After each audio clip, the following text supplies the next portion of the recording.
घने जंगल के बीचों बीच एक विशालकाय बरगद का पेड़ खड़ा था। इस पेड़ की शाखाओं पर दिन भर कई प्रकार के पक्षियों का चहचहाना सुनाई देता था। जंगल के तमाम पक्षी इस बरगद पर विश्राम करने आते थे और कुछ ने तो इसे अपना स्थायी निवास बना लिया था। बरगद की छांव में रहते हुए वे अपार सुख का अनुभव करते थे। जब हम किसी जगह या व्यक्ति के साथ लंबे समय तक रहते हैं तो हमें उनसे लगाव हो जाता है। यही हाल इन पक्षियों का था जिन्हें बरगद से गहरा प्रेम हो गया था। एक दिन जंगल में भयंकर सूखा पड़ गया। कई वर्षों से बारिश नहीं हुई थी और पेड़ पौधे सूखने लगे। बरगद भी पानी के अभाव में सूखने लगा और पक्षियों ने धीरे धीरे उसे छोड़ना शुरू कर दिया। अंततः जब बरगद पूरी तरह सूख गया और उसकी शाखाएं टूटकर गिरने लगीं, तो वहां रहने वाले सभी पक्षी दूसरे स्थानों पर चले गए। केवल एक बूढ़ा गिद्ध ही वहां रह गया। उसने देखा कि उसके सभी साथी पक्षी पेड़ छोड़कर चले गए हैं। कुछ पक्षियों ने उससे भी चलने को कहा, लेकिन उसने इनकार कर दिया। बूढ़े गिद्ध ने सोचा, मेरा जन्म इसी पेड़ पर हुआ है, मैं इसी पर बड़ा हुआ हूँ। इस पेड़ ने मुझे जीवन के सारे सुख दिए हैं। आज जब यह पेड़ संकट में है तो मैं इसे छोड़कर कैसे जा सकता हूँ। यह पेड़ मेरे लिए माता पिता जैसा है। मैं इस पेड़ को छोड़कर नहीं जाऊंगा, चाहे कुछ भी हो जाए। जो लोग अपने माता पिता को बुढ़ापे में छोड़ देते हैं वे बड़े स्वार्थी होते हैं। गिद्ध ने निश्चय किया कि वह मरते दम तक इस पेड़ का साथ नहीं छोड़ेगा। समय बीतता गया और पेड़ दीमक से ग्रसित होकर और भी कमजोर हो गया, लेकिन गिद्ध फिर भी उसे नहीं छोड़ा। वह दिन में अपना भोजन ढूंढने के बाद शाम को उसी सूखे हुए पेड़ पर लौट आता था। कई दिन इसी तरह बीत गए। जो पक्षी पेड़ को छोड़कर चले गए थे, उन्होंने सोचा, गिद्ध काका अभी भी उस सूखे पेड़ पर रह रहे हैं। वे सब उसे समझाने के लिए वापस आए और उससे बोले, गिद्ध काका, यह पेड़ अब मर चुका है। इसे छोड़कर किसी सुरक्षित जगह पर चलिए। यह पेड़ कभी भी गिर सकता है और आपकी जान भी जा सकती है। लेकिन गिद्ध ने कहा, भाइयों, यह पेड़ मेरे माता पिता के समान है। मैं इसी पर बड़ा हुआ हूं और इस पेड़ ने मुझे जीवन के सारे सुख दिए हैं। मैं इसे इस कठिन समय में नहीं छोड़ सकता। यह मेरी सबसे बड़ी खुदगर्जी होगी। गिद्ध की बातें सुनकर पक्षी निराश हो गए और लौट गए। वे इंद्र के पास गए और सारी बात बताई। इंद्र ने पक्षियों की बात सुनकर गिद्ध को समझाने का निर्णय लिया। इंद्र ने गिद्ध से कहा, हे गिद्धराज, यह पेड़ अब बहुत कमजोर हो चुका है। इसकी शाखाएं गिर चुकी हैं और इस पर एक भी हरा पत्ता नहीं बचा है। अगर यह पेड़ गिर गया तो आपकी जान भी जा सकती है। इसलिए इसे छोड़कर किसी सुरक्षित जगह पर चले जाइए। हे भगवान, जब मेरा जन्म हुआ था मेरे माता पिता मुझे इसी पेड़ पर छोड़ गए थे। मैं इस पेड़ पर बड़ा हुआ हूं और इसी पर रहते रहते बूढ़ा हो गया हूं। आज जब यह पेड़ संकट में है तो मैं इसे छोड़कर कैसे जा सकता हूं। मैं मरते दम तक इस पेड़ का साथ नहीं छोड़ूंगा। इंद्र गिद्ध की निष्ठा देखकर प्रसन्न हो गए और बोले, मैं तुम्हें वरदान देना चाहता हूँ। बताओ तुम्हें क्या चाहिए। हे भगवान, मुझे वरदान नहीं चाहिए।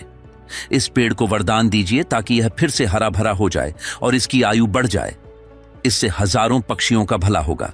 इंद्र ने गिद्ध की बात मान ली और पेड़ को फिर से हरा भरा बना दिया।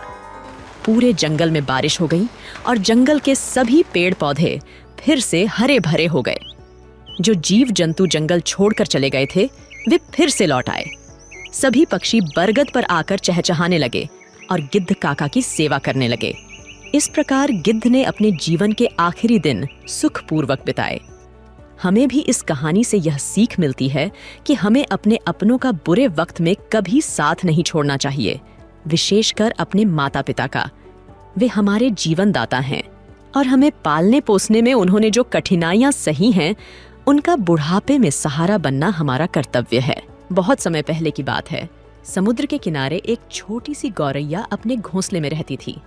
एक दिन उसने 2 अंडे दिए। सुबह होते ही उसने सोचा, मैं जल्दी से दाना चुगने जाती हूँ, तब तक मेरे अंडे यहाँ सुरक्षित रहेंगे। किसी को नहीं पता कि मैंने 2 अंडे दिए हैं। गौरैया दाना चुगने चली गई।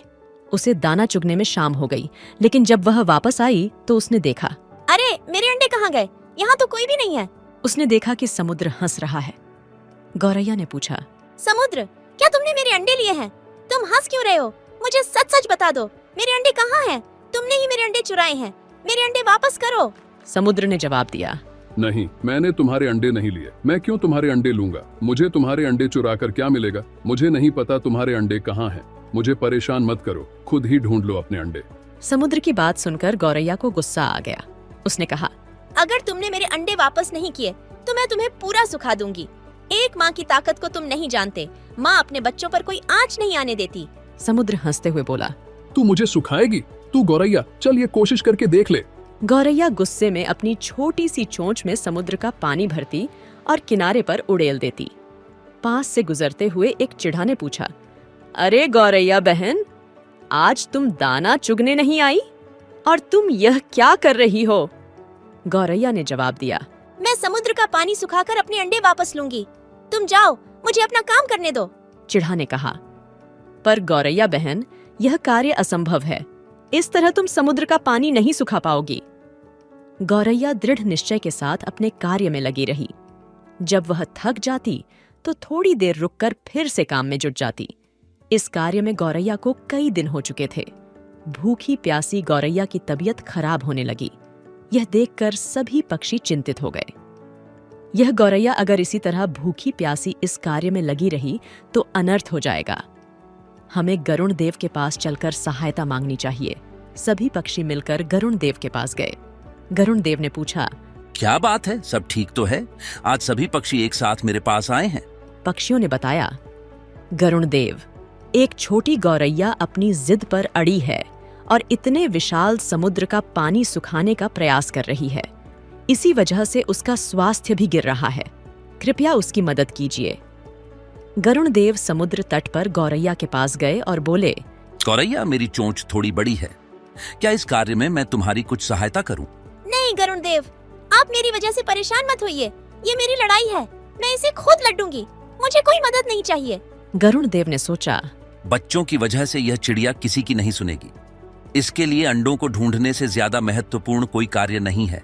मुझे भगवान श्री हरि के पास जाना होगा और उनसे विनती करनी होगी। गरुण देव भगवान विष्णु के पास गए और प्रार्थना की, हे नारायण, आपकी जय हो।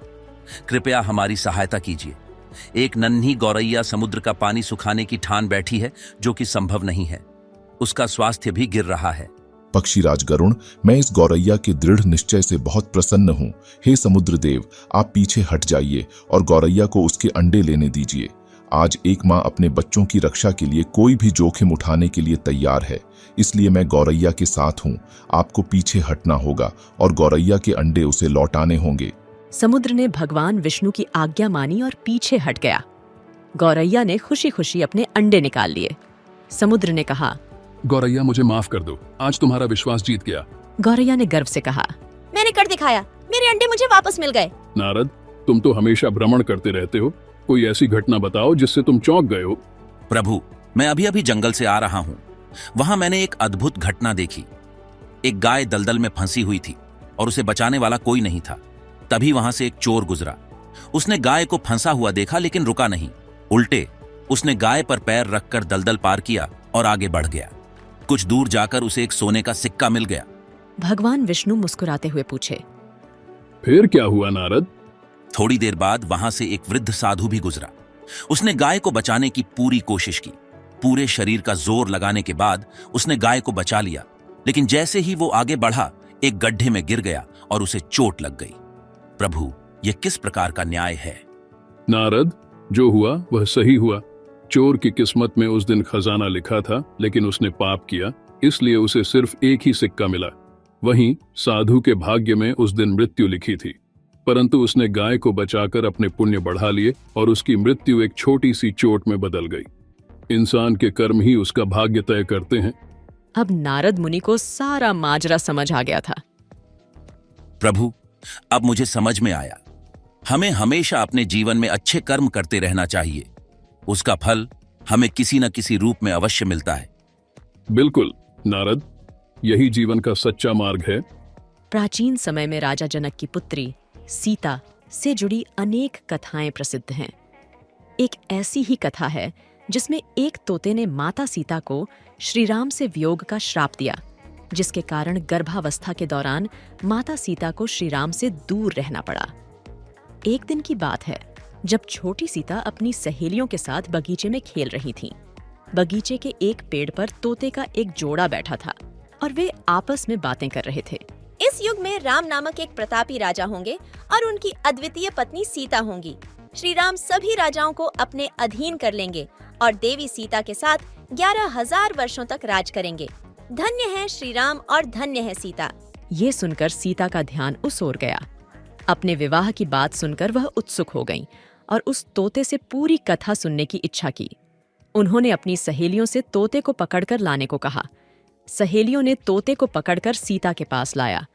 सीता ने प्यार से पूछा, तुम कौन हो और कहाँ से आए हो?